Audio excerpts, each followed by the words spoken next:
Good morning. It is always so fun to be back home at Grace Baptist Church. It is always a wonderful moment for me to remember the life that you have shared in with me and with our family. And I want you to know, whenever I get here, you all probably remember, I get a little bit choked up when I look out at all of you. And I get choked up because I remember, and I want you to know that we, our sons, Dwight and I, and Jack and Will, we all remember the family that you have been to us for so many years and the life that you have participated in for us. We remember Carol and Paulin coming and spending the night at our house when Jack was born a month early, and Dwight and I were so afraid that we couldn't even let him sleep without one of us watching him. And we remember Betty camping out on our couch for a few days. We remember the beautiful home you all put together for us as we came home for our first home assignment. And of course, we remember the many times you have come literally to the ends of the earth to be with us and to share in our lives. And we want you to know that we have never forgotten you, and we've never forgotten the life and the love that you have shared with us. So thank you, and thank you for inviting me back again. Now, I do have to tell you as I begin that Betty told me I needed to give a family update, a ministry update, and a spiritual reflection, and it needed to be done in less than 20 minutes. And many of you know that that's probably not going to happen.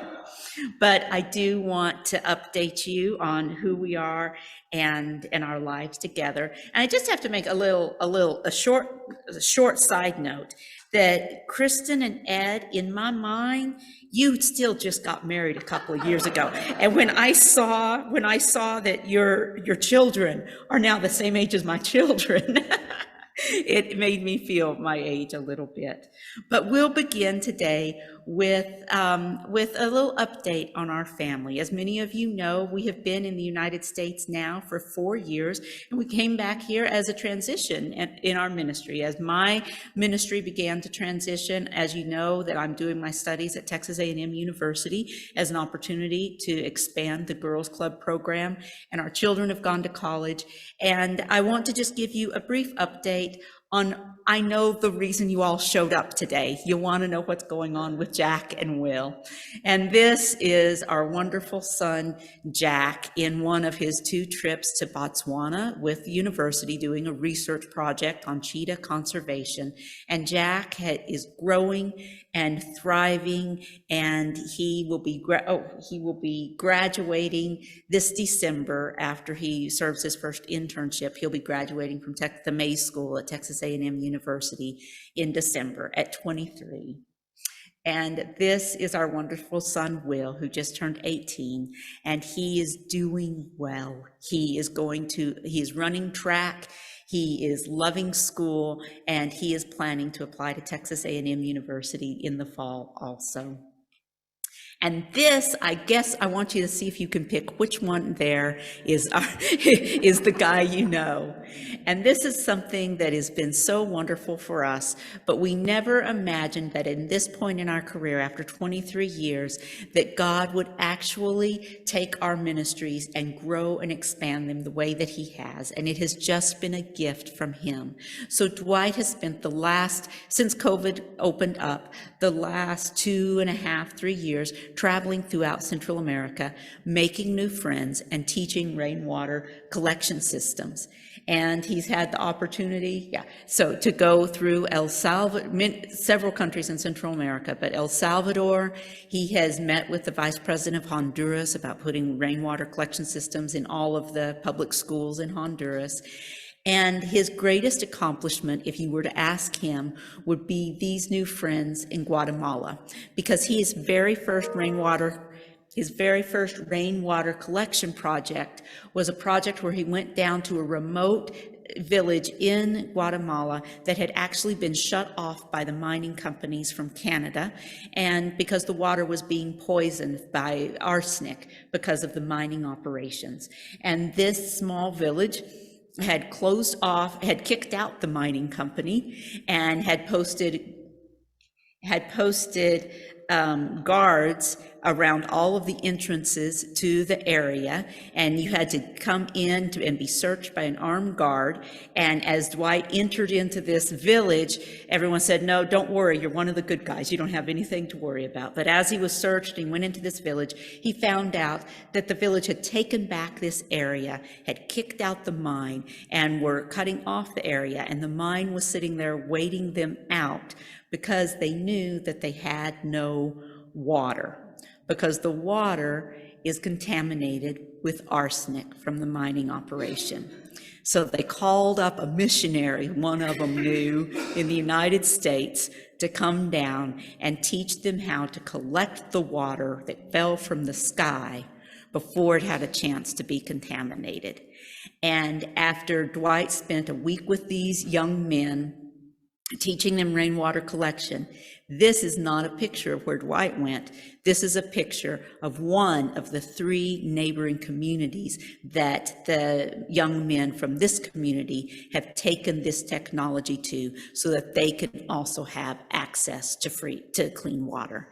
And that has been the joy of Dwight's work, that he not only has been able to travel and share his ministry in new places, but that has planted seeds for our friends and our partners to also share the good news. And the Taluti Cuma Girls Club program. As many of you know, I started the Taluti Cuma Girls Club program in 2005 in Chile, where we work with about 100 girls in southern Chile who lived below the poverty line. But since we've come to the United States, we've been able to expand the program throughout Latin America, and we're now in Mexico, El Salvador, Nicaragua, Costa Rica, the Dominican Republic, the Dominican Republic, and also Ecuador, which I don't believe showed up. So now, since we've been back, we have more than 100 women working in these countries in the Taluti Cuma program, and we're working with around 450 girls this year. And we're so happy for the opportunity that we've had to expand the Taluti Cuma program to reach all of the girls that are in need throughout Latin America. So today, I'm going to try to manage 2 PowerPoints here, and we'll see how I do. But as we go and I begin to tell you a little bit about Taluti Cuma and the Girls Club program, I want to tell you about how it began. I want to tell you what it's doing now, and I want to share with you a few of the lessons that I feel that Taluti Cuma has given me in my life, and I hope to be able to share with you some words that will encourage you in your walk and in your life today. So Taluti Cuma began as I was preparing for a conference in 2005 on women's development. And I decided to throw a few statistics about how women in Chile were doing into my presentation.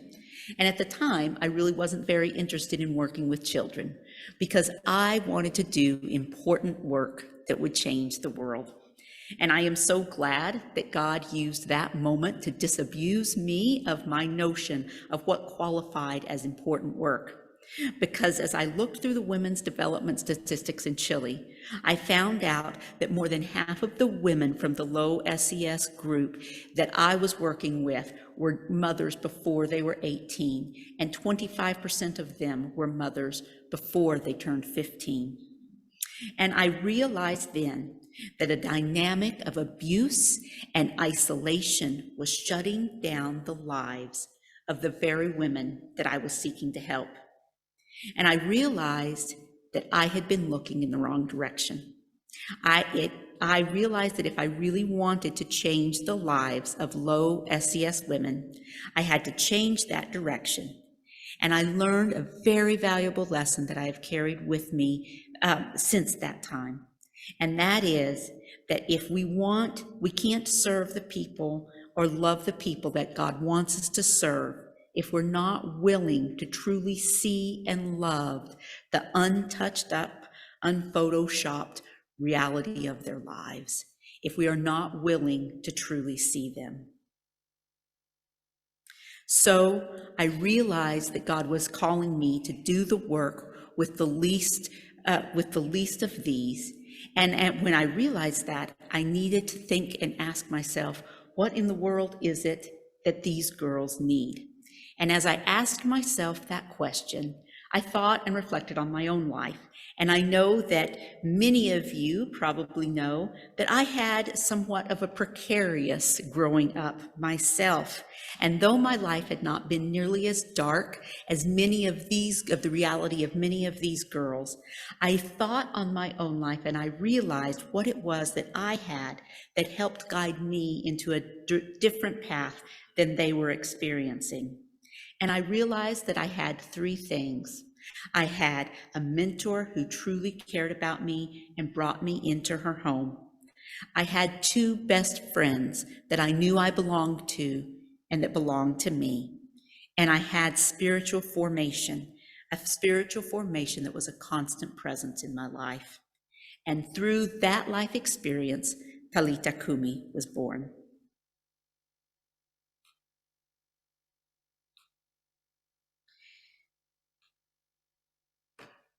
So I want to tell you a little bit about some of the heroes of Taluti Cuma. One of the first things that our girls needed were mentors. And I want to tell you a little bit about our mentor, Lady, who is the country coordinator in the Dominican Republic. Lady was a young girl who grew up in the Bates of the Dominican Republic. The Bates are the slums where the Haitian immigrants come who have come into the Dominican Republic to work in the banana plantations. And these are some of the most discriminated against immigrant populations that we have, because most of these girls don't go to school. As a matter of fact, most of the girls in Lady's Bate are illiterate.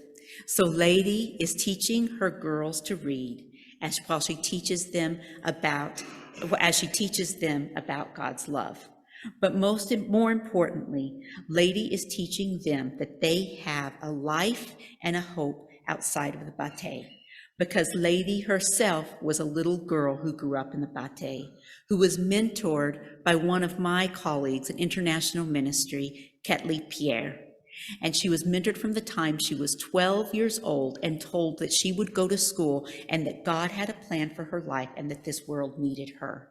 And now Lady is a senior at the university in psychology, and she is our country coordinator and one of our very best mentors for the Taluti Cuma project. And in Dominican Republic, she has more than 75 girls participating this year and will have 100 next year. And I want to tell you about little girls and what happens when little girls find friends. This is one of the groups that we have in Costa Rica that has more than 100, Costa Rica has more than 100 registered participants. And I want to tell you about one of the little girls in this picture whose name is Giselle. And Giselle does not come from a churched family, but her parents gave her permission to attend the Girls Club program. And one of the very first lessons that we have in the Girls Club program is about how to be a good friend. And we teach the little girls how to be a friend, how to find friends, and we teach them about what kind of friends God wants them to be together. And in the middle of the lesson, Giselle burst into tears. And when the mentor asked her what was wrong, Giselle had told her that she had never had a friend in her life, because her mother had always told her not to trust friendship, because friendship wasn't true, that we can only trust ourselves. In other words, it's best to live your life in isolation, where no one can hurt you. I feel that this is the lie that our enemy tells us, isn't it? Because when we are in isolation, like Giselle, we are vulnerable. But when we don't have to face this world alone, that is where we find the power to overcome the dark places. And that is one of the points of the Taluti Cuma Girls Club project, to make sure that our girls never have to face this world alone.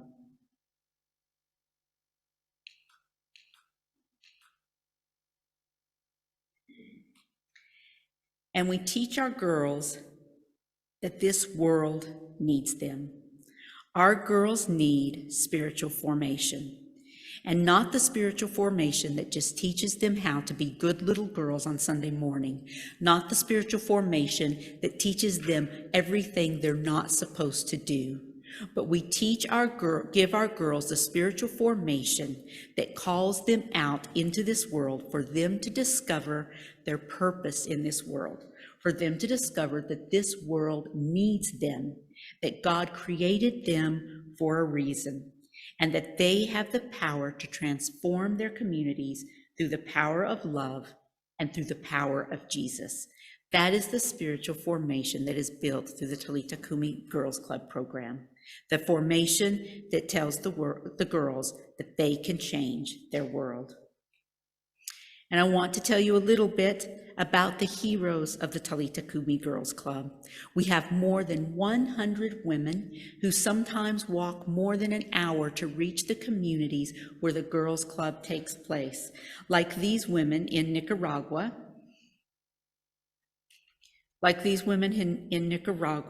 who go out into the rural communities where cars and trucks cannot even reach, where there is no transportation, to teach women in this community how to minister to their girls.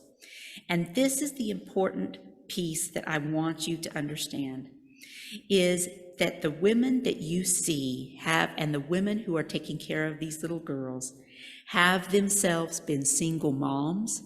They have been fighting cancer. They have been victims of violence, and and most of them benefit only from a minimal education. And they know and understand the reality of these girls. They know it all too well, and they know what awaits these young girls if someone does not intervene. And these are the women who are becoming the mighty oaks of righteousness in their communities and who are rebuilding the walls that have been torn down. And they are rebuilding communities one life at a time. And I believe that there is a deep purpose in Jesus taking the woman from the well as his first evangelist, as taking Mary Magdalene for one of his first healings, and the hemorrhaging woman, and the 12-year-old girl as some of the first miracles that opened his ministry. Because even though I know that I don't understand it all, I believe that one of his purposes was to show us that it doesn't matter who the world says we are. It doesn't matter where the world tells us we belong. Because Jesus is the one who tells us who we are, and Jesus is the one who tells us where we belong. And Jesus says that we are mighty oaks of righteousness. And Jesus says that we are meant to change his world.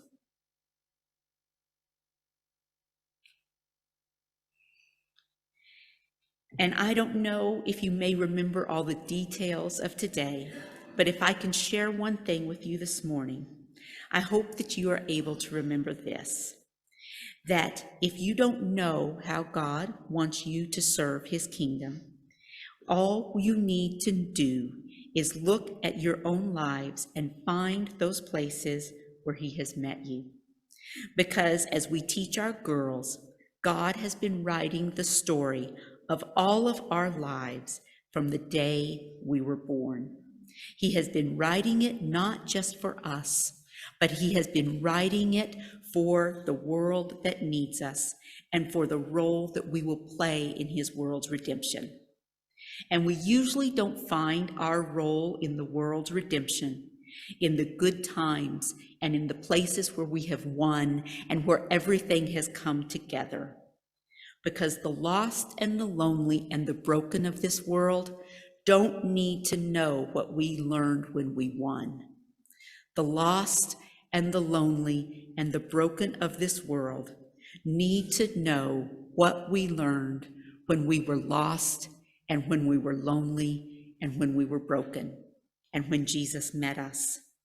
And it takes a great deal of courage to embrace those places where we have been broken and let them be redeemed by His purpose in our lives. But I am convinced that if we have that courage and if we take that step, it will change us. And just like Giselle, we will learn that life is meant to be lived together and not alone. And just like Lady, we will begin to change our world. God bless you.